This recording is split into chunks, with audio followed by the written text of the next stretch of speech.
Okay, untuk part yang ketiga kita akan buat silinder vertikal. Okay, new standard Okay, start to this cache. Okay, select XY plane. And then create circle. Okay, diameter 28. Finish cache. And extrude. Ketinggian dia 24.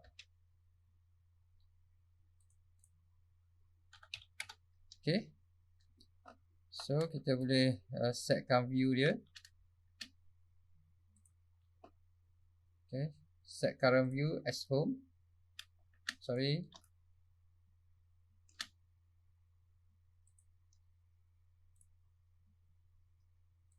Okay, set current view as home. Then kita sketch pada permukaan atas ni, new sketch.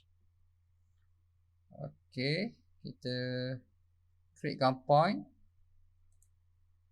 kat tengah ni, origin. Dan create circle, construction line. Okay, diameter 17. And then create another point here. And constrainkan vertical this point to the origin. Okay, finish sketch. So kita gunakan hole. Okay. Okay, select hole. Kita select satu saja. Satu. Kita buat hole yang pertama dulu. Okay, diameter 5. Hole type simple hole. Kemudian through all. Klik OK. Dan kita boleh share sketch tadi. Share sketch. Untuk dapatkan titik yang kita dah buat satu lagi tu. Okay, select hole. Select extrude. Kemudian kita selectkan profile kita. Oh sorry, bukan extrude. Select hole. Okay, select hole. Solution simple hole. Dia punya diameter yang ni ialah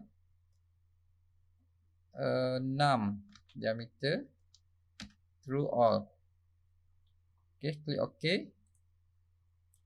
Dan gunakan circular pattern. Features kita select hole yang kedua ni. Okay, rotation axis. Kemudian placement kita nak 3 saja. Okay, klik OK. So sketch kita boleh invisible ya. Okay, kita dah siap lah kita punya silinder vertikal. Okay. So applykan kita punya appearance dia. Nak warna apa? Okay.